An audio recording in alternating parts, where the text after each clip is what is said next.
예, 안녕하세요. 청하수입니다. 이성계의 이름을 보통 이성계라고 알고들 계신데 왕이 되고 나서는 이름을 이단으로 개명을 해요. 그렇기 때문에 사실 왕으로서 이성계의 정식 이름은 이단이 되는 겁니다. 하지만 오늘은 왕 이단이 아니라 그 이전 인간 이성계의 삶을 알아보도록 하죠. 이성계는 1335년 지금의 함경북도 영흥, 당시에는 화령이라고 불렀는데 거기서 태어났죠. 이성계가 나라를 세우고 나서 명나라에게 제시한 두 국호 중 하나가 화령이었죠. 나머지 하나가 조선. 고향은 거기여도 원래 이성계 가문은 전주에 있었는데 함경도로 옮겨간 거였습니다. 이성계의 아버지는 이자춘, 동분면 즉 함경도 지역의 강력한 호족이었던 이자춘은 당시 고려의 왕이던 그 유명한 공민왕하고 연합을 합니다. 이 둘이 역사적 연합을 가지게 된 게 1355년 이성계가 21살 때이죠. 다음 해인 1356년 이 자춘은 고려 조정과 함께 원나라의 관할령이던 쌍성총관부 공격에 참여합니다. 승리를 거두고 쌍성총관부는 붕괴, 고려는 해당 지역을 거의 약 100여 년 만에 수복을 하게 된 건데요. 이 자춘은 이 공을 크게 인정받아 공민왕에게 관직을 하사 받게 되죠. 그리고 저택도 제공받아 개경으로 옮기게 되는데요. 하지만 이 자춘은 본인이 원래 있던 동북면으로 돌아가려고 하죠. 현지에서의 영향력이 강했던 이 자춘이 다시 돌아가려고 하자 고려 대신들은 반대했지만 공민왕은 돌아가도록 허락해줍니다. 돌아오고 나서 몇 년 후인 1361년 아버지 이 자춘이 사망을 하게 돼요. 당시 이성계 27살. 여기까지가 아버지 이 자춘의 개략적 삶이고 지금부터는 실제 실록 기록에 나오는 어린 시절부터의 이성계 삶을 하나씩 짚어나가 보도록 하죠. 실록에는 당연히 태조라고 기록이 되지만 여러분들 들으시기 편하게 이성계라고 바꿔서 말하겠습니다. 실록, 이성계는 나면서부터 총명하고 우뚝한 콧마루와 임금다운 얼굴을 가졌고 영특하고 준수했으며 지략과 용맹은 남보다 월등하게 뛰어났다. 어릴 때 화령과 함주 사이에서 노니 북방 사람들로서 매를 구하는 사람들이 흔히 말하기를 이성계와 같이 뛰어나게 걸출한 매를 얻고 싶다 라 말하곤 하였다. 이성계가 젊을 때 정한옹주 김씨가 5마리 까마귀를 이성계에게 쏘길 청하므로 이성계가 단 한 번 쏘니 5마리 까마귀의 머리가 모두 떨어졌다. 지금 원샷 5킬 했다는 거죠. 주변에서 이를 본 이가 이성계에게 이르기를 절대로 이 일을 누설하지 마시오라 하였다. 이성계의 능력이 너무나도 신비롭고 대단하니 다른 사람들이 알면 안 좋다 이런 얘기죠. 이성계가 소시에 산기슭에서 사냥을 하다가 멧돼지 한 마리를 쫓아 화살을 시위에 대려 쏘려고 했으나 갑자기 백길의 낭떠러지에 다다르니 그 사이가 능히 한자도 되지 않았다. 이성계는 말 뒤로 몸을 빼어 섰고 멧돼지와 말은 모두 낭떠러지 밑으로 떨어졌다. 어떤 사람이 고하기를 큰 호랑이가 숲속에 있습니다. 하니 이성계는 화살 한 개를 허리에 꼬고 가서 숲 뒤에 고개에 오르고 사람을 시켜 아래에서 호랑이를 몰이하게 하였다.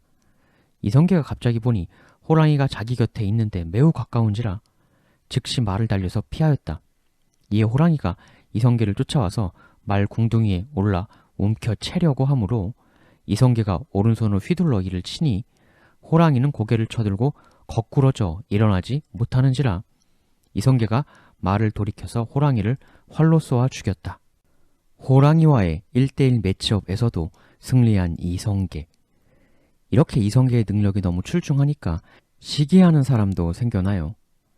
동분면 도순문사 이 달충이 고을을 순시하다가 안변부에 이르렀는데 달충에 진무한 사람이 어떤 사건으로 이성계를 불쾌하게 여겨 달충에게 말하였다. 달충이 이성계를 보고 진무에게 이르기를 절대로 그 이성계와 겨루지 말라 라 하였다. 이 자춘이 달충을 보고 그가 이성계를 후하게 대접한 것을 살해하였다. 근데 이 회식에서 이 달충이 의아한 모습을 보여요. 아버지 이 자춘이 잔을 부어 돌릴 땐 달충이 서서 마시었으나 아들 이성계가 잔을 부어 돌리는데 이르러서는 달충이 무릎을 꿇고 마셨다. 지금 아버지가 줄 땐 그냥 받았는데 아들 이성계가 주니까 무릎 꿇고 받았다. 이 자춘이 괴이하게 여겨 물으니 달충 말하길 귀랑 이성계는 참으로 비범한 사람입니다. 공 이자춘께서도 아마 미치지 못할 것이며 공의 가업을 번창하게 할 사람은 반드시 이 아드님일 것입니다. 이렇게 어려서부터 비범했던 이성계는 22세에 드디어 고려의 관직에 나갑니다. 실록 1356년 이성계 22세에 비로소 벼슬을 하였다. 고려의 풍속의 매양 단오절에는 무관의 젊은 사람과 의관 자제들을 뽑아 격구를 하였다. 격구는 다들 아시죠? 말 타고 공치는 폴로 비슷한 거. 이렇게 해서 공민왕 보는 와중에 격구 시합이 열려요. 이 시합에 이성계도 참여를 하는데요. 공민왕과 구경하는 사람이 많이 모였다. 격구하는 사람이 의복 장식을 화려하게 하여 사치하니 말 한 장 한 개의 비용이 중인 10가의 재산에 해당되었다. 고려시대 상류층의 사치를 볼 수 있는 대목인데요. 이성계 또한 그에 참여하여 공을 운행할 때 말을 달림이 너무 빨라 공이 문득 돌에 부딪혀 놀라 거꾸로 달아나 말에 4발 뒤로 나왔다. 이성계는 즉시 위를 쳐다보고 누워 몸을 돌려서 말 꼬리에 부딪혀 공을 치니 공이 도로 말 앞 2발 사이로 나오므로 다시 쳐서 문 밖으로 나가게 하니 그때 사람들이 이를 방미라 하였다. 또 공을 운행해 칠 때는 또한 공이 다리 기둥에 부딪혀 말의 왼쪽에 나가므로 이성계는 오른쪽 등자를 벗고 몸을 뒤집어 쳐서 이를 마치고 다시 쳐서 문 밖으로 나가게 하니 그때 사람들이 이를 횡방이라 하였다. 온 나라 사람들이 몹시 놀라면서 전고에 듣지 못한 일이라 하였다. 거의 묘기에 가까운 현란한 플레이를 펼쳤다는 것이고 당시 고려 사람들이 이런 플레이를 이전에 본 적이 없다고 경탄을 했다 이겁니다. 요즘 축구로 치면 거의 메시급이었다 이런 거죠. 하지만 이성계의 진짜 활약은 역시 명장으로서의 활약. 1361년 9월 동로강 만호가 배반함으로 왕이 형부상서에게 명해 가 토벌하게 했으나 능히 제어하지 못하였다. 이때 이성계에게 왕이 명하여 가서 원조하게 하였다. 이성계는 친병 1500명을 거느리고 그곳에 가니 배반한 이는 벌써 그 무리를 거느리고 도망하여 강계로 들어갔으나 쫓아가 다 잡아서 이를 목베었다.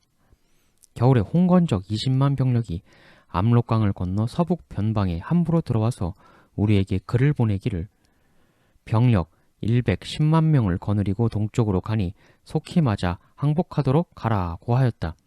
이성계는 반격하여 적의 왕원수 이하 100여 명의 목을 빼고 한 명을 사로잡아 왕에게 바쳤으나 11월 공민왕이 남쪽으로 파천하니 적이 도읍을 점거하였다. 이렇게 고려가 위기에 봉착하지만 또 저력에 반격을 해냅니다. 1362년 정월에 참지정사 안우 등 구원수가 병력 20만 명을 거느리고 나와서 도읍을 수복하고 적의 괴수를 목빼니 적의 목을 벤 것이 대략 10여만이나 되었다. 이때 이성계는 휘하의 친병 2000명을 거느리고 동대문으로 들어가서 먼저 성에 올라 적을 크게 부수니 위명이 더욱 나타났다. 성을 공격하는 날에 적이 비록 궁지에 몰렸으나 진루를 쌓아 굳게 지켰다. 때마침 날이 저물었는데 여러 군대들이 전진하여 이를 포위하고 핍박하였다. 이성계는 길가의 한 집에 머무르고 있었는데 밤중에 적이 포위를 뚫고 달아나므로 이성계는 달려가 동문에 이르렀다. 적과 우리 병력이 문을 먼저 나가려고 다투었으나 매우 분잡하여 나갈 수가 없었다. 뒤에서 온 적이 창으로 이성계의 오른쪽 귀 뒤를 찌르려 함이 매우 급한데 이성계는 칼을 빼어 앞에 있는 적 7, 8명을 베고 말을 채찍질해 뛰게 하여 성을 넘었으나 말이 넘어지지 않으니 사람들이 모두 신기하게 여겼다. 그런데 2월엔 조소생이 원나라 심양 행성승상 나하출을 유인하여 쳐들어오니 도지휘사가 여러 번 싸웠으나 크게 패하였다. 그래서 이성계를 보내기를 청하므로 이성계를 그리로 보냈다. 여기서 바로 유명한 나하추와의 대결이 시작이 되는 건데요. 제가 예전 징기스칸 시리즈 할 때 잠깐 언급했던 그 잘라이르족의 무칼리 있지 않습니까? 이 나하추는 그 후손이라고 알려진 인물이죠.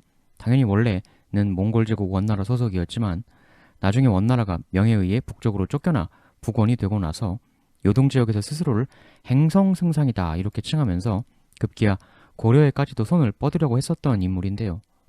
쳐들어온 초반에는 고려군을 여러 차례 크게 격파했었습니다.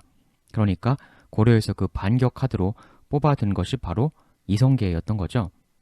7월 나하추가 병력 수만 명을 거느리고 나연천모가 등을 선봉으로 삼았는데 이성계는 덕산 동원이 들에서 만나 쳐서 이들을 달아나게 하고 함관령 등 2제를 넘어 거의 다 죽였으니 그들이 군수물자를 벌인 것이 이루다 셀 수 없었다. 적 선봉대를 시원하게 일단 격파. 이날에 이성계는 답산곡에 물러와서 둔친이 나하추가 놓아여 덕산동으로 옮겨서 둔쳤다. 이성계는 밤을 이용하여 습격해 이를 패퇴시키니 나아추가 돌아가므로 이성계가 척후를 보내 살펴보니 저기 산에 올라가서 나무하는 사람이 매우 많은지라 척후병 돌아와 아뢰니 이성계 말하길 병법에는 마땅히 먼저 약한 적을 공격해야 된다 하면서 드디어 적을 사로잡고 목베어 거의 다 없애고 스스로 날랜 기병 600명을 거느리고 뒤따라 차유령을 넘어 영 아래에 이르니 적이 그제야 깨닫고 맞서 싸우려 하였다. 이성계는 10여 명의 기병을 거느리고 적과 맞붙어 그 비장 한 사람을 쏘아 죽였다. 처음에 이성계가 이곳에 이르러 여러 장수들에게 여러 번 싸워서 패배한 이유를 물으니 장수들 말하길 매양 싸움이 한참일 때 적의 장수 한 사람이 쇠갑옷에 붉은 깃꼬리로 장식하고 창을 휘두르면서 갑자기 뛰어나오니 여러 사람이 무서워 쓰러져서 감히 당적하는 사람이 없었습니다. 라 하였다. 지금 적군에 무시무시한 일기당천 장수가 한 명 있었다는 거죠. 이성계는 이 이야기를 듣고 이렇게 결정해요. 이에 이성계는 그 사람을 물색하여 혼자 이를 당적하기로 하였다. 그 무시무시한 적 장수하고 1대1로 직접 정면 승부를 하겠다고 한 거죠. 여기부터 이제 이 의문의 장수하고 이성계의 1대1 매치업이 벌어집니다. 이후 적과 맞붙었을 때 우선은 거짓으로 패하는 척하며 달아났다. 그러자 그 사람이 과연 앞으로 뛰어나와 창을 겨누어 대기를 심하게 급하게 하는지라 이성계는 몸을 뒤쳐 말다래에 붙으니 이 말다래라는 거는 그 말 탄 사람의 옷에 흙 같은 거 튀지 않도록 그 가죽 같은 것을 말 안장 양쪽에 늘어놓은 걸 말하는 건데요. 이에 적 장수가 헛지르고 창을 따라 거꾸러졌다. 이후 이성계는 즉시 안장에 다시 걸터 앉아 쏘아서 이를 죽이니 이에 적이 낭패하며 도망갔다. 신들린 기마술로 적장에 헛 공격을 유도한 다음에 바로 역공을 하여 무시무시한 괴력을 가졌던 적장을 끝내 직접 제압을 해낸 거죠. 이후 이성계는 이를 추격하여 적의 둔친 곳에 이르렀으나 해가 저물어서 그만 돌아왔다. 나아추의 아내가 나아추에게 이르기를 나아추가 세상에 두루 다닌 지가 오래되었지만 언제 저와 같은 장군 이성계가 있었습니까? 마땅히 그를 피하여 속히 돌아오시지요. 그러나 나아추는 아내의 말을 따르지 않았다. 그 후 며칠 만에 이성계가 함관령을 넘어 이르니 나아추도 또 진치고 서로 대하여 10여 명의 기병을 거느리고 앞에 나오므로 이성계 또한 10여 명의 기병을 거느리고 나가 서로 대하였다. 두 리더가 이제 직접 서로 만나 대화를 하는 건데요. 이에 나아추 속여 말하길 내가 처음 올 적에는 본디 사유, 관선생 등을 뒤쫓아온 것이지 귀국의 경계를 침범하기 위해 온 것은 아니었다. 지금 내가 여러 번 패전하여 병력 만여 명 및 장수도 몇이나 주고 형세가 매우 궁지에 몰렸으니 이제 싸움을 그만두길 원한다. 그러나 이때 적의 병세는 매우 강성하였으므로 이성계는 그 말이 거짓임을 간파했다. 하여 일단 그들로 하여금 항복하도록 했다. 일단 요청을 받아주는 척 하면서 한 장수가 나아추의 곁에 서 있으므로 이성계가 이를 쏘니 시윗소리가 나자마자 넘어졌다. 또 나아추의 말을 쏘아서 죽이니 바꾸어 탐으로 또 쏘아서 죽였다. 이 한참 동안 크게 싸운 후 이성계가 나아추를 몰아쫓으니 나아추가 급히 말하길 굳이 우리끼리 이렇게 서로 핍박할 필요가 있단 말이오 하면서 이에 말을 돌리니 이성계가 또 그 말을 쏘아 죽였다. 나아추의 휘하 병력이 말에서 내려 그 말을 나아추에게 주어 겨우 죽음을 면하게 되었다. 해가 또한 저물었으므로 이성계는 병력을 지휘하여 물러가는데 자신이 맨 뒤에 서서 적의 추격을 막았다. 영의 길이 몇 층으로 꼬불꼬불한데 이 파라실이 맨 아래층에 있다 급히 부르길 빨리 사람을 구원해 주십시오. 하매 이성계가 위층에서 이를 보니 은갑옷을 입은 두 적장이 파라실을 쫓아 창을 겨누어 거의 미치게 되었는지라 이성계는 말을 돌려 두 장수를 쏘아 모두 죽이고 즉시 20여인을 연달아 죽이고는 이에 다시 병력을 돌려쳐서 이들을 달아나게 하였다. 돌아와서 정주에 둔치고 수일 동안 머물며 사졸들을 휴식시켰다. 먼저 유충지에 복병을 설치하고 이에 3군으로 나누어 좌군은 이렇게 우군은 저렇게 그리고 자신은 중군을 거느리고 송두 등에 나아가서 나아추와 함흥들판에서 만났다. 이성계가 단기로 용기를 내어 돌진하면서 적을 시험해보니 적의 날랜 장수 3사람이 한꺼번에 달려 곧바로 전진하는지라 이성계는 거짓으로 패하여 달아나면서 그 고삐를 당겨 채찍질하며 서둘러 도주하는 형상을 하니 세 장수가 다투어 뒤쫓아 가까이 왔다. 그러자 이성계가 갑자기 방향을 바꿔 달려가니 세 장수의 말이 놓아여 미처 고삐를 당기기 전에 그냥 앞으로 내달리는지라 이성계가 이후 바로 그들을 쏘니 모두 쉬소리가 나자마자 넘어졌다. 여러 곳으로 옮겨다니며 싸우며 유인하여 요충지에 이르러 좌우의 복병이 함께 일어나서 협력해 쳐서 나하추의 부대를 크게 부수니 나하추는 당해낼 수 없음을 알고 흩어진 병력을 거두어 도망해 갔다. 승리를 얻은 후 전리품들이 이루 다 셀 수도 없이 많았다. 이에 동북 변방이 모두 평정되었다. 추 패장 나하추는 사람을 보내어 고려왕에게 말을 바치고 또 북과 좋은 말 한 필은 이성계에게도 주어 예의를 차렸으니 이는 마음속으로 복종한 때문이었다. 나하추의 누이가 군중에 있다가 이성계의 뛰어난 무용을 보고는 마음속으로 기뻐하면서 말하길 이 사람은 세상에 둘도 없겠다 라 하였다. 지금 심지어 적장의 누이조차도 이성계에게 반했다는 그런 내용이죠. 나하추도 이렇게 말했다. 이 자춘이 지난날 내가 제주에 있는 아들이 있노라 하고 하더니 과연 거짓말이 아니었다. 추후엔 이런 말도 더 남겼다. 내가 본디 고려와 싸우려고 한 것이 아닌데 공민왕이 나이 젊은 이장군 이성계를 보내어 나를 쳐 거의 죽음을 면하지 못할 뻔 하였소. 이성계는 나이가 젊으면서도 용병함이 신과 같으니 참으로 천재요. 이성계는 장차 나라에서 아주 큰 일을 맡게 될 것이외다.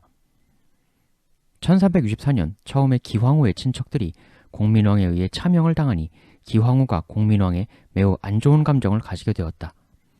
이에 최유가 기황후를 달래어 공민왕을 폐위시키고 더 큰 군을 세워 고려왕을 삼으려고 하여 요양성의 군사를 내어 정월에 압록강을 건너왔다.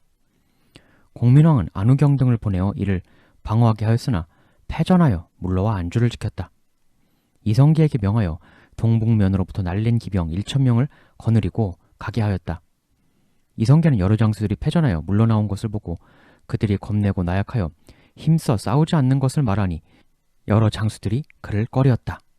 그러니까 왜 이렇게밖에 하지 못하시는 거요? 이렇게 말하니까 아니 뭐 자기는 얼마나 잘났다고 뒤에서 이런 식으로 했다는 거죠.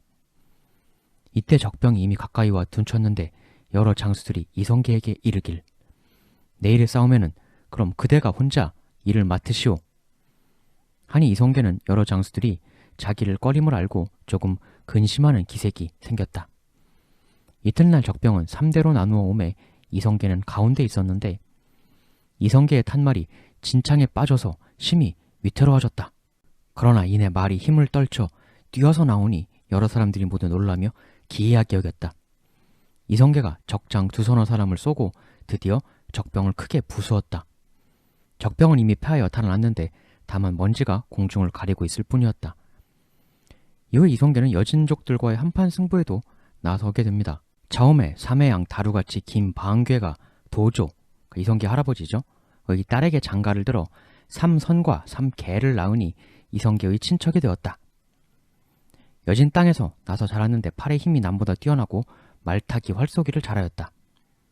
그는 힘쓰고 불량스러운 이들을 모아서 북쪽 변방에 거리낌 없이 돌아다니곤 했으나 이성계를 두려워하여 감히 너무 멋대로 하지 못하였다. 그러나 세월이 흘러 그 아들인 삼선 삼계의 시절에 이르러서는 이성계가 서북면으로 가서 도운다는 말을 듣고 다른 데로 갔다는 말을 듣고 여진을 유치하여 크게 침략하고 드디어 함주를 함락시키니 수비하던 고려 장수들이 연이어 패주, 도주하게 되었다. 이에 그들은 이성계가 돌아오기만을 학수고대하게 되었다. 하니 2월에 이성계가 서북면으로부터 군사를 이끌고 오니 인심이 모두 기뻐하고 군사들의 기가 저절로 배나 솟았다. 이후 삼선 삼계를 공격해 크게 부수어 그들을 달아나게 하고 고을 등을 수복하니 삼선 삼계는 여진 땅으로 달아나 마침내 돌아오질 않았다. 추후엔 외적도 상대하게 되어 1372년 외정이 동북계에 침범하니 이성계를 원수로 삼아 외적을 방어하게 하였다. 요성의 노장수 처명이 이성계를 따라 활영해서 어느 날 사냥하다 땅이 험함으로 얼음판에 미끄러졌는데 이성계는 가파른 비탈을 말을 달려 내려와 큰 곰, 서 너덧 마리를 쏘아서 모두 화살 한 개로 각각을 죽이니 처명이 탄복하며 말하였다. 지금 곰 여러 마리도 활로 각각 원샷 원킬로 촥촥촥촥 잡아냈다는 거예요. 제가 많은 사람을 겪어보았지만 공의 재주는 천하의 제일입니다. 1377년 3월 외적이 강화부에 침입하니 수도가 크게 진동하였다. 이에 이성계와 황상 등 11원수를 시켜 군대의 위험을 보이게 하였다. 5월 경상도 원수 우인열이 알리길 나졸들이 말하길 왜적이 대마도로부터 바다를 뒤덮고 오는데 돛대가 서로 바라보인다 하니 도와서 싸울 원수를 보내주길 청합니다. 이때 왜적이 있는 곳은 가득히 찼으므로 이성계에게 명하여 가서 이를 치게 하였다. 이성계가 행군하여 아직 이르지 않으니 인심이 흉흉하여 두려워하였다. 인열의 비보가 계속 이르므로 이성계는 밤낮으로 쉬지 않고 가서 적군과 지리산 밑에서 싸우는데 서로의 거리가 200여 보 되었다. 적 한 명이 등을 세워 몸을 숙이고 손으로 그 궁둥이를 두드리며 두려움이 없음을 보이며 마구 조롱을 하므로 이성계가 편전을 사용하여 이를 쏘아서 화살 1개에 넘어뜨렸다. 이에 적군이 놀라고 두려워하여 기운이 쑥 빠졌으므로 곧 크게 이를 부수었다. 적의 무리가 낭패를 당하여 산에 올라가 깎아지르는 듯한 낭떠러지에 임하여 칼과 창을 고슴도치 털처럼 들이우고 있으니 관군이 올라갈 수 없었다. 이성계가 비장을 보내어 군사를 거느리고 이를 치게 했더니 비장이 돌아와서 아뢰기를 바위가 높고 가팔라서 말이 올라갈 수가 없습니다 하였다. 이에 이성계가 이를 꾸짖고 다시 아들 이방과로 하여금 또 용감한 군사와 함께 가게 했더니 이방과도 돌아와서 아뢰길 또한 비장이 했던 말과 같았다.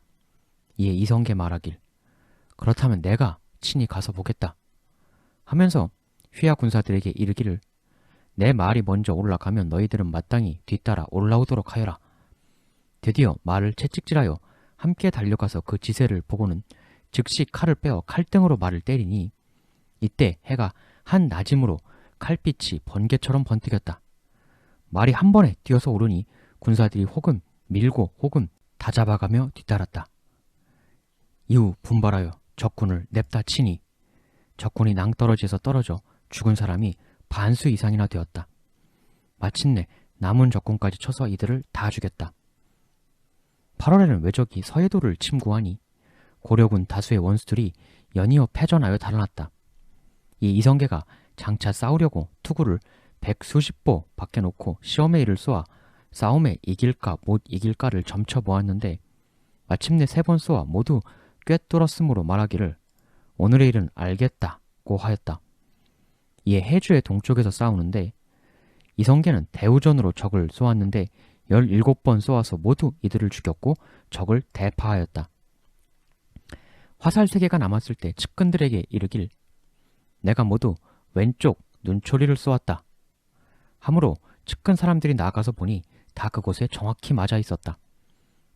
1380년 8월 왜적의 배 500척이 진포의 배를 메어두고 하삼도에 들어와 침구하여 연해 주군을 도륙하고 불살라 거의 다 없어지고 인민을 죽이고 사로잡은 것도 이루다 헤아릴 수가 없었다. 시체가 산과 들판을 덮게 되고 곡식을 그 배에 운반하느라고 쌀이 땅에 버려진 것이 두껍기가 한 자 정도이며 포로한 자녀를 베어 죽인 것이 산더미처럼 쌓여서 지나간 곳마다 피바다를 이루었다. 이에 삼도 연해 지방이 쓸쓸하게 텅 비게 되니 왜적의 침구 이후로 이와 같은 일은 일찍이 없었다. 이에 우왕이 이성계에게 왜적을 정벌하라 다시 명하게 되었다. 이성계가 천리 사이에 넘어진 시체가 서로 잇대어 있음을 보고는 이를 가엾게 생각하여 편안히 잠자고 밥 먹지 못하였다.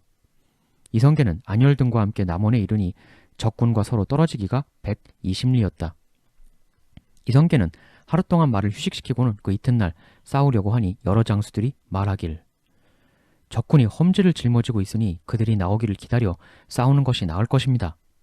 하니 이성계는 분개하며 말했다. 군을 일으켜 의기를 내 대적함에 오히려 적군을 보지 못할까 염려되는 것이지 지금 적군을 만나 치지 않는 일이 어찌 옳겠는가 하면서 이튿날 아침에 동쪽으로 진군했다. 운봉을 넘으니 적군과 떨어지기가 수십리.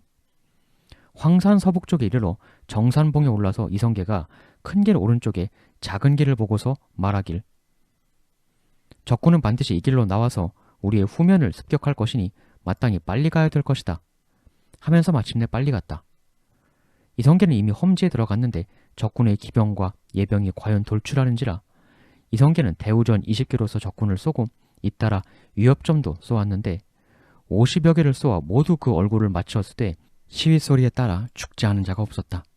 3번이나 맞는데 힘을 다하여 최후까지 싸워 적을 해치웠다. 뒤미쳐 나오자 죽은 자는 모두 적군이고 우리 군사는 한 사람도 상하지 않았다. 이후 적군이 산을 의거하여 스스로 방어하므로 이성계는 휘하 장수들에게 공격하게 하였다. 그러나 적이 죽을 힘을 다해 저항함으로 보낸 장수들의 병력이 패해 내려왔는데 그러자 이성계는 장수와 군사들을 돌아보고 말하길 말고삐를 단단히 잡고 말을 넘어지지 못하게 하라. 죽음 후에 이성계가 다시 군사로 하여금 소라를 불어 군대를 정돈하게 하고는 개미처럼 붙어서 올라가 적진에 부딪혔다. 적의 장수가 창을 가지고 바로 이성계의 후면으로 달려와서 심히 위급하니 편장 이두란이 말을 뛰게 하여 큰 소리로 부르짖기를 뒤를 보십시오. 뒤를 보십시오. 그러나 이성계가 차마 뒤를 보지 못하니 이두란이 활로 적장을 쏘아 죽였다. 이두란이 여러분들도 잘 아시는 이질란이죠. 난전 중에 이성계의 말이 화살에 맞아 넘어짐으로 바꾸어 탔는데 또 화살에 맞아 넘어짐으로 또 바꾸어 탔으나 날아오는 화살이 이번엔 이성계의 왼쪽 다리를 맞췄다. 그러나 이성계는 화살을 뽑아버리고 기세가 더욱 용감해져 더 급하게 싸우니 병사들은 이성계의 상처 입은 것을 알 수 없었다. 이성계는 기병 2명과 함께 포위를 뚫고 나갔다. 적군이 또 이성계의 앞에 부딪힘으로 이성계가 즉시 8명을 죽이니 적군은 감히 앞으로 나오지 못하였다. 겁이 나는 사람은 물러가라. 나는 그래도 적과 싸우다 죽겠다. 하니 장수와 군사가 감동 격려되어 용기 100배로 사람마다 죽음을 각오하고 싸워 적군이 나무처럼 움직이지 못하였다. 적의 장수 한 사람이 나이 겨우 15, 16세 되었는데 골격과 용모가 단정하고 고우며 사납고 용맹스러움이 비할 데가 없었다. 그가 가는 곳마다 쓰러져 흔들려서 감히 대적하는 병사가 없을 정도였다. 우리 병사들은 그를 아기 발도라 일컬으며 다투어 그를 피하였다. 이성계는 그의 용감하고 날랜 것을 아껴서 두란에게 명하여 산채로 잡아오게 하니 두란 말하길 만약 산채로 사로잡으려고 하면 반드시 사람을 상하게 할 것입니다. 아기 발도는 갑옷과 투구를 목과 얼굴을 감싼 것을 입었으므로 화살을 쏠 만한 틈도 없었다. 그러자 이성계 말하길 내가 투구 윗부분을 쏘아 투구를 벗길 것이니 그렇게 된 후 그대가 그 즉시 쏘아라. 하고는 드디어 말을 채찍질에 뛰게 하여 투구를 쏘아 노렸던 부분을 정확히 맞히니 투구의 끈이 끊어져서 기울어지는지라 아기 발도가 급히 투구를 바꾸어 쓰므로 이성계가 즉시 그 투구를 또 쏘아 다시 맞추니 투구가 마침내 떨어졌다. 두란이 곧 쏘아서 죽여 이에 적군이 기세가 꺾어졌다. 이후 이성계가 앞장서서 치니 적 무리가 거의 다 죽었다. 적군이 통곡하니 그 소리가 10,000마리 소 울음과 같았다. 우리 병사들이 기뻐 고함을 지르고 북을 치며 함성을 질러 천지를 진동시켜 사면에서 외적을 무너뜨리고 크게 쳐부수었다. 적의 피로 냇물이 모두 붉어져 6, 7일 동안이나 빛깔이 변하지 않았으므로 사람들이 물을 마실 수가 없어 모두 그릇에 담아 맑기를 기다려 한참 만에야 물을 마시게 되었다. 말을 1,600여 필 얻고 무기를 얻은 것은 헤아릴 수도 없었다. 처음에 적군이 우리 군사보다 10배나 많았는데 다만 70여 명만이 지리산으로 도망하였다. 군악을 크게 울리며 모두 만세를 부르고 적군의 머리들은 산더미처럼 쌓였다. 대승 이후에도 이성계는 군사들에게 민간의 물건은 단 하나도 건드리지 말라고 엄명하였다. 대승을 거둔 후 돌아온 이성계를 맞이한 최영은 공이 아니면 누가 이렇게 해낼 수 있었겠소? 하니 이성계 고개를 숙이며 말하길 삼가 명공 최영의 지위를 받들어 다행히 싸움을 이긴 것이지 제가 무슨 공이 있겠습니까? 이 적들의 세력은 이미 꺾여 싸우니 혹시 만약에 다시 덤빈다면 제가 마땅히 책임을 지겠습니다. 최영, 공이여, 삼한이 다시 일어난 것은 이 한 번 싸움에 있는데 공이 아니면 나라가 장차 누구를 믿겠소이까? 하니 이성계는 사양하면서 감히 감당하지 못하겠다고 하였다. 우왕이 금 50냥을 내려주니 이성계는 또 사양하며 말하길 장수가 적군을 죽인 것은 직책일 뿐인데 신이 어찌 감히 받을 수 있겠습니까? 라 하였다. 당시 여타 다른 장수들은 망료와 사졸이 뜻대로 되지 않으면 심하게 꾸짖어 못하는 말이 없었고 혹은 매질을 가하여 죽는 사람까지 있게 되니 휘하의 군사가 원망하는 사람이 많았다. 이성계는 성품이 엄중하고 말이 적었으며 평상시에는 항상 눈을 감고 앉았는데 바라보기에는 위험이 있었으나 사람을 접견할 적에는 온화하였으므로 다들 모두 이성계를 두려워하면서도 사랑하였다. 이성계는 여러 장수들 중에서도 홀로 휘하의 사람들을 예절로 대접했으며 평생에 꾸짖는 말이 없었으므로 여러 장수와 사람들이 모두 그에게 소속되기를 원하였다. 이성계 외의 다른 고려 장수들은 소위 갑질을 수시로 했는데 이성계는 일절 갑질을 하지 않고 부하들을 예의로서 늘 존중해주며 대했다는 거예요. 사랑받는 리더의 조직이 강한 조직이 되는 것이죠. 이성계는 최영과 친밀한 정이 매우 돈독하였는데 이성계의 위엄과 덕망이 점차로 올라가니 사람들 중에선 우왕에게 이성계를 험담하는 사람도 나타나게 되었다. 그러자 최영이 노하며 말하길, 이성계는 이미 나라의 기둥이 되었는데 만약 나라가 하루아침 위급해지면 그 누구를 통해 나라를 지킬 것인가? 라 하였다. 여기까지 이 둘은 사이가 너무나도 좋죠. 개인 대 개인으로서의 이 둘 사이는 나쁠 것이 전혀 없었습니다. 하지만 그저 개인으로만 살 수 없는 대격변이 이들 앞에 다가오게 된 거죠. 이 최영이 이후 고려 조정 내에서 이런 일을 벌려요. 이성계가 최영과 더불어 이이님, 임견미, 여몽방 등을 우왕을 인도하여 처결하였다. 당대 고려 조정의 세력가들을 최영이 처단한 건데요. 이렇게 해서 최영은 고려의 더더욱 막강한 실권자가 되지요. 안으론 이런 일이 벌어졌는데 근데 또 나라 밖으로부터는 이러한 엄청난 격변이 또 일어나게 됩니다. 명나라 황제가 고려에 말하기를, 천령 이북 지역은 애당초 원나라에 속했던 곳이니 이제 우리 명에게 귀속시키도록 하라. 이에 최영이 백관을 모아 이 일을 의논하니 모두 말하길 명나라에 결코 줄 수 없습니다. 라고 하였다. 그 후 우왕은 최영과 비밀히 의논하여 요동을 치려고 하였다. 우왕이 최영과 더불어 요동 공략에 관해 의논한 후 개경, 각방, 리의 군사를 동원해 한양, 지금의 서울이죠. 에 중흥성을 수축하게 했다. 이 자송은 최영에게 가 나아가 요동 정벌이 옳지 못함을 힘써 말했으나 최영은 그를 유배 보냈다. 이후 우왕은 서북면 더한무사에 요동 군사가 강계에 이르러 장차 천령위를 세우려고 한다는 보고를 받고 울면서 말하길, 여러 신하들이 나의 요동을 공격하자는 계책을 듣지 않다가 이 지경에 이른 게 아닌가 라고 하였다. 명나라에서 다시 요동백호 왕릉명을 보내 천령위를 세움을 알렸다. 우왕 드디어 이성계에 이르길, 과인이 요동을 공격하고자 하니 이성계 경은 마땅히 힘을 다하라. 하니 이성계 아뢰길, 지금에 출병하는 일은 네 가지에 옳지 못한 점이 있습니다. 작은 나라로서 큰 나라에 거역하는 것이 한 가지 옳지 못함이요, 여름철에 군사를 동원하는 것이 두 가지 옳지 못함이며, 온 나라 군사를 동원하여 멀리 정벌 가면 외적이 그 어슬한 틈을 탈 것이니 이게 세 가지 옳지 못함이요, 마지막으로 지금 한창 장마철이므로 활은 악교가 풀어지고 많은 군사들이 역병을 앓을 것이니 이것이 네 가지 옳지 못함입니다. 하니 우왕이 잠옷 옳게 여겼다. 일단 보면 우왕은 이 이성계의 유명한 사불가론에 대해 처음에는 설득이 좀 되었다는 거죠. 이성계가 이후 물러나와 최영에게 이르길, 제가 그러저러한 이야기를 하였은즉 내일 마땅히 이 말로서 다시 임금에게 아뢰십시오라 하였다. 하니 최영이 좋소 라고 답했다. 여기까지 최영도 동의하는 듯 한데, 근데 실록 밤에 최영이 돌아가서 우왕에게 아뢰길, 원컨대 다른 말은 듣지 마소서라 하였다. 좀 말이 이성계랑 할 때랑 바뀐 거죠. 그러자 다음날 우왕이 다시 이성계에게 말하길, 이미 군사를 일으켰으니 중지할 수는 없소.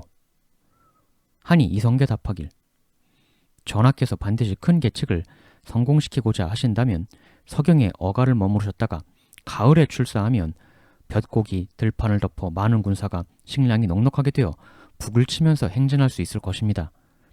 지금은 출사할 시기가 아니므로 비록 요동에 한 성을 함락시키더라도 비가 한창 내리므로 군대가 전진할 수 없고 퇴각할 수도 없으며 군대가 피곤하고 군량이 없게 되면 큰 화를 초래할 뿐입니다. 우왕, 경은 일전에 요동 정벌을 반대하다가 처벌당한 이자송의 일을 보지 못했는가? 자송은 비록 죽었으나 아름다운 명성이 뒷세상에 전해지지만은 신등은 비록 살아있더라도 이미 계책을 잘못 썼으니 무슨 소용이 있겠습니까? 라고 하였으나 우왕은 끝내 듣지 아니하였다. 이성계가 물러나와 울고 있는데 휘하의 군사 말하길, 공은 어찌하여 그렇게 슬퍼하십니까? 이성계, 백성들의 재난과 화가 이로부터 시작될 것이다.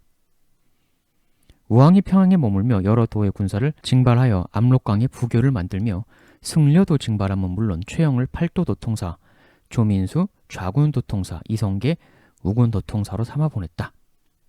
좌군과 우군이 합하여 5만여 명인데 여러 사람이 10만 명이라 선전하였다. 여러 군대가 평양을 출발하는데 최영이 우왕에게 아뢰길, 지금 대군이 출전하는 도중에 있는데 만약 열흘이나 한 달가량 지체한다면 대사가 성공하지 못할 것이니 신이 직접 가서 이를 감독하길 청합니다. 하니 우왕 말하길, 최영 경이 간다면 누구와 더불어 정무를 돌보겠는가? 그러나 최영이 계속 가기를 청하니 우왕 또 말하길, 그러면 과인도 나도 같이 가겠다. 이때 어느 사람이 북쪽으로부터 와서 말하길, 요사이 요동 군사가 모두 오랑캐 정벌에 갔기 때문에 성중에는 다만 한 사람의 지휘관이 있을 뿐이니 대군이 만약 한다면 싸우지 않고도 항복시킬 수 있습니다. 최영이 이 이야기를 듣고 크게 기뻐하며 그 사람에게 후한 선물을 주었다. 우왕은 나라 사람들로 하여금 오랑캐 의복을 다시 입게 하고 상시 대동강에 나가 오랑캐 음악을 연주하게 놓고 즐거워하며 돌아올 일을 잊었다. 이렇게 임금과 신하가 주색에 빠져 사람들을 괴롭힘이 날로 심해지니 백성들이 원망하였다. 5월 대군이 압록강을 건너서 위화도에 머무르니 도망하는 군사가 길에 끊이지 아니하므로 우왕이 그들을 목 베도록 명하였으나 능히 도망가는 걸 금지시키지 못하였다. 이에 이성계 조민수가 왕에게 고하길, 신등이 뗏목을 타고 압록강을 건넜으나 앞에는 큰 냇물이 있는데 비로 인해 물이 넘쳐 제1여울에 빠진 사람이 수백 명이나 되고 제2여울은 더 깊어서 물가 가운데 머무러 둔치고 있으니 계속 군량만 허비할 뿐입니다. 이곳으로부터 요동성에 이르기까지의 중간에는 큰 내가 많이 있으니 잘 건너기가 도저히 어려울 것 같습니다. 근일에 불편한 일의 실상을 조목별로 기록하여 아뢰었으나 윤허를 받지 못하였으니 진실로 황공하고 두렵습니다. 그러나 큰 일을 당하여 말할 만한 것이 있는데도 말하지 않는 것은 불충이니 어찌 감히 죽음을 피하여 입을 다물고 말하지 않겠습니까? 하물며 지금은 장마철이므로 활은 악교가 풀어지고 갑옷은 무거우며 군사와 말이 모두 피곤한데 이를 몰아 견고한 성 아래로 간다면 싸워도 승리함을 기필할 수 없으며 공격하여도 빼앗음을 확신할 수 없습니다. 이때를 당하여 군량이 공급되지 않으므로 나아갈 수도 없고 물러갈 수도 없게 된다면 장차 어떻게 이를 처리하겠습니까? 삼가 생각하옵건대 전하께서 특별히 군사를 돌이키도록 명하시어 나라 사람의 기대에 보답하소서. 하였으나 우왕과 최영은 듣지 아니하고 김환을 보내어 군사를 전진하도록 독촉하였다. 이성계 조민수는 김환을 붙잡아 두고 보내지 아니하며 또 사람을 보내어 최영에게 가서 빨리 군사를 돌이킬 것을 허가하도록 청하였으나 최영은 허락하지 않았다. 이때에 또 군중에서 거짓 소문이 나기를 이성계가 휘하에 친병을 거느리고 동북면을 향해서 가버리는데 벌써 말에 올랐다 하니 군중이 떠들썩하였다. 이에 조민수는 어찌할 바를 모르고 단기로 달려 이성계에게 와서 울면서 말하길, 조민수, 공은 가시는데 우리들은 어디로 가겠습니까? 하니 이성계 말하길, 내가 어디로 가겠습니까? 공은 이러지 마십시오. 라 하였다. 이성계는 이후 여러 장수들에게 타 이르기를, 내가 도리로서 그를 올려 군사를 돌이킬 것을 청했으나 왕도 또한 살피지 아니하고 최영도 역시 듣지 아니하니 어찌 경등과 함께 왕을 보고서 친히 진술하여 임금 측근의 악인을 제거하여 생령을 편안하게 하지 않겠는가? 하니 여러 장수들이 모두 말하길, 우리 사직의 안위가 공, 이성계의 한 몸에 매여 있으니 감히 명령대로 어찌 따르지 않겠습니까? 라 하였다.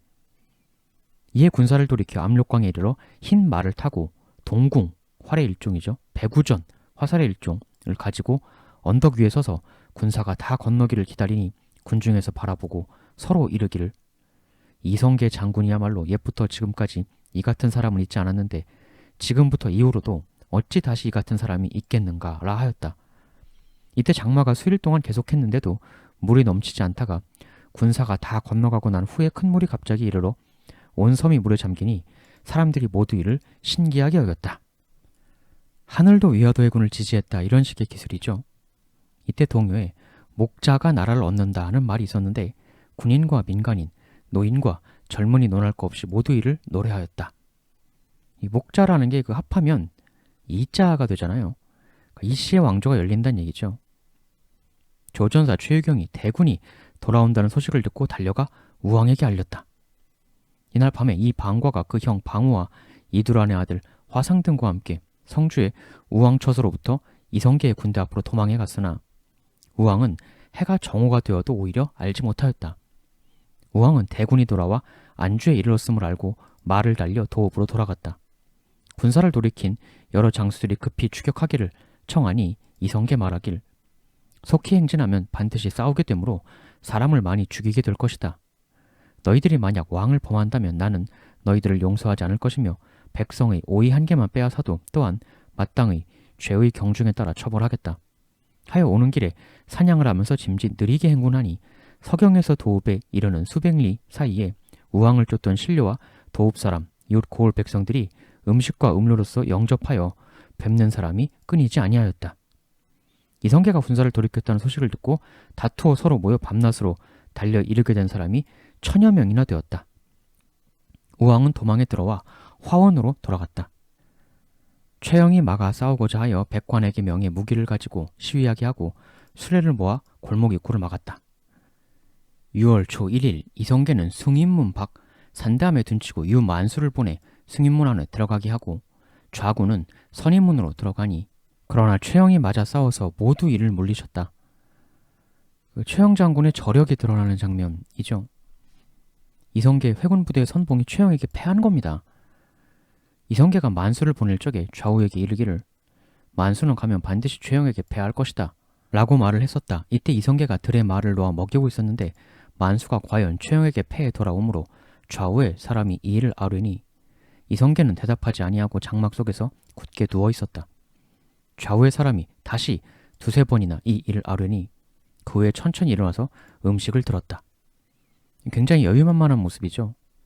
이후 이성계는 명하여 말에 안장을 얹게 하고 군사를 정돈하여 장차 출동하려 하는데 키가 작은 소나무 한 주가 100보 밖에 있는지라 이성계가 소나무에 활을 쏘아 승리할 것인가 승리하지 못할 것인가를 점쳐서 여러 사람의 마음을 합치고자 하였다. 마침내 이를 쏘니 화살 한 개의 소나무 줄기가 곧 끊어졌다. 이에 말하길 다시 무엇을 더 바라겠는가 하매 군사들이 모두 할애하였다. 진무 이연이 나가서 꿇어앉으며 말하길 우리가 영공 이성계를 모시고 간다면 어느 곳이든 가지 못하겠습니까? 라 하였다. 이성계는 숭인문으로 입성하여 좌군과 앞뒤에서 협격하며 전진하니 도성의 남녀들이 다투어 음식을 가지고 와서 영접 위로하고 군사들이 수레를 끌어내어 길을 통하게 하였다. 노인과 약한 이는 산에 올라 이성계의 부대를 바라보고 기뻐서 고함을 지르며 뛰고 있었다. 일단 기록상으로 보면 당시 고려 백성들의 여론이 이성계 회군에 상당히 호의적이었다고 기록되고 있어요. 이게 후대 승리자로서 미화시킨 거냐 아니면 정말 당대 고려 백성 여론이 진짜 이랬던 거냐인데 조민수는 흑색 대기를 세우고 깃발을 세우고 이성계는 황색 대기를 세웠다.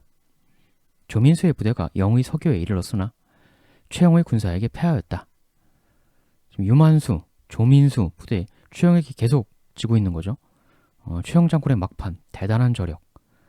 조금 후에 황색기 이성계 부대가 선죽교로부터 남산에 오르니 최영의 휘하장수 안소가 날랜 군사를 거느리고 먼저 점거했다가 황색기를 바라보고는 도망해 갔다. 이성계는 마침내 안방사 북쪽 고개에 올라 큰 소라를 한번 불었다. 이때 행군하던 여러 군대들은 모두 각을 불었는데도 유독 이성계의 군대만이 소라를 불었다. 도성 사람이 소라 소리를 듣고는 모두 이성계의 군사인 것을 알았다.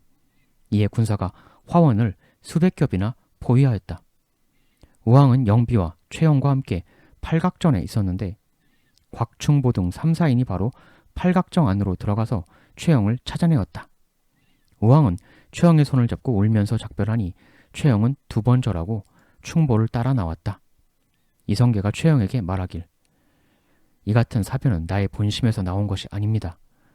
그러나 다만 대의에 거역했을 뿐 아니라 국가가 편치 못하고 인민이 피곤하여 원통한 원망이 하늘에까지 이르게 된 까닭으로 부득이하게 일어난 일이었던 것입니다. 부디 잘 가십시오. 잘 가십시오. 하면서 이성계와 최영은 서로 마주보고 울었다. 마침내 최영을 고봉현에 유배시켰다. 시중 이이님은 이전에 이런 말을 한 적이 있었다. 이이님, 이 판삼사 이성계가 후일 나라의 임금이 될 것이다. 하니 최영이 이 말을 듣고 매우 노했으나 감히 말하지는 못하였던 일이 있었는데 이때에 이르러 최영 탄식하며 말하길 그때 이이님의 말이 진실로 옳았던 것이구나 라고 하였다. 사실 또 주목되는 기록인데 이이님은 이미 위화도 해군이 일어나기 전에 이성계가 임금이 될 것이다. 즉 임금이 되려 할 것이다. 이성계가 이런 말을 했다는 거예요. 실제로. 이게 지금 실록 기록에 있는 거죠. 그 말을 최영이 들었는데 최영이 그 말을 믿지 않았으나 지금 이런 상황이 되고 보니 그때 이이님의 말이 옳았구나 라고 장탄식을 하며 후회했다는 기록. 이이님은 간파를 했던 것인가? 그 전에 고려에서는 이런 동요가 있었다. 서경성 밖엔 화세기요 안주성 밖엔 연광이라 그 사이에 왕래하는 이원수 이성계여 원컨대 창생을 구제하소서. 이런 노래가 돌고 나서 얼마 안가 위화도 회군이 일어난 것이었다. 사실 이때 이후로는 승부가 거의 난 거죠. 고려의 명운이라는 승부가. 고려 소속의 장수 개인으로서의 이성계 일대기는 여기까지고 이제부터는 개인이 아닌 일국의 왕의 길로 나아가는 길을 걷게 되는 이성계입니다. 오늘 내용들이 추후 조선 왕조에서 정리된 것이기 때문에 당연히 이성계에 대한 예찬의 내용으로 남겨질 수밖에 없었던 기록이긴 한데요. 많은 분들이 착각하시는 게 원래 역사 기록이라는 건 무슨 하늘에서 내려온 절대적인 게 아니고 다 사람이 손으로 쓴 겁니다. 오늘 소개해드린 내용뿐 아니고 모든 역사 기록이 다 마찬가지예요. 사람이 쓴 거니까 세상 모든 역사 기록은 다 쓴 사람 자신의 입장이 반영될 수밖에 없는 것이죠. 그리고 그 기록을 대대손손 후대로 보관하고 남길 권리는 동서고금 승리자에게 부여가 되어 왔습니다. 이성계와 그 후손인 왕들 역시도 승리자로서 그 권리를 행사했을 뿐이었던 거죠. 일단 남아있는 게 이것이기에 이게 실제 역사 기록이다 이렇게 받아들일 수밖에 없는 측면도 있지만 거기에 대해서 다양하게 새롭게 해석하는 것 역시도 무조건 하지 말아라 또 이렇게는 할 수 없는 겁니다. 써서 남긴 이나 그걸 읽는 이나 다 같은 사람이니까.